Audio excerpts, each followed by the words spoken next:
So you've done the work, you did some repairs, maybe even some upgrades, and you're seeing what other houses are selling around the area. Now you're really wondering what's a good price that you should start pricing your private property in order to get top dollar. In this video, I'm gonna go over my exact pricing strategy for that, when it's appropriate to underprice a property, overprice, and exactly how high of a price is just way too high to start at. Okay, so before we get started, I'm gonna assume you already have your market value range for your house in mind. If you don't know how to do that, I'm gonna link that video below so you can watch that. And if you do, great, we're gonna get started. Before we start, there's always 4 really important questions that you should know. 1, how fast do you have to sell your home? Really, a pricing strategy is not only an attempt to get the most for your home, but it's an attempt to get the most for your home and also be congruent to the goals that you have. Number 2, that is going to be, what is the absorption rate in the area?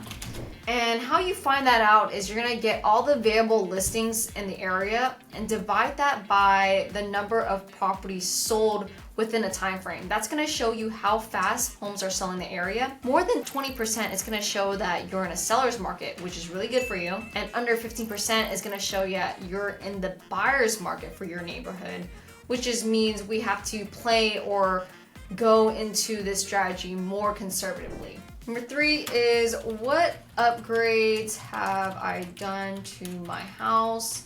And upgrades being also any amenities, anything extra that will make my house stand out versus the competition or other houses that have sold in the area. So there's 3 ways to price your property.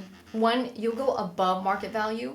2, you price it under market value. And 3, you'll go right at market value.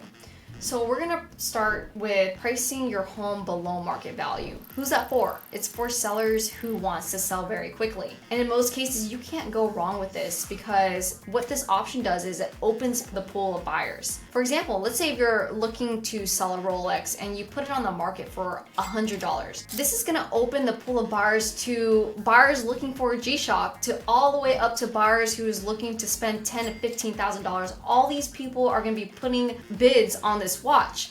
And for people who know the value of the watch, most likely they're gonna even bid higher than what it's worth. And why is that? It's because there's an illusion of scarcity to the property, which brings it more value. The pros to this is that you're gonna have a lot of negotiation leverage. With more offers on the table, you're gonna be able to negotiate things like higher earnest money, lower inspection period, maybe even appraisal waiver. In most cases, you're gonna potentially get at least market value for your house. And if you don't, maybe very the case that your home may not be worth that. Who's this strategy not for? It's for any neighborhood that has a really high average days on market or a very low absorption rate. The houses are not selling fast in this area. There's not a lot of buyers coming to this area to look. And this may include vacation homes. This may include homes that are outside of the city. And the reason is that because we're spending a lot of time waiting for a buyer to come in. We're not inciting that bidding war that we're looking for. And then we end up sitting on a market for a long period of time and maybe getting below the market value or the price that we were going for. The second way to price your home is above market value. And these are for the sellers who have more flexibility in their time to have to get the property sold and have done upgrades to the house that a lot of the other homes in the area didn't do, like having a pool, a backyard oasis, an outdoor kitchen, or even an ADU dwelling. You did a little bit of extra oomph and you deserve to get that money.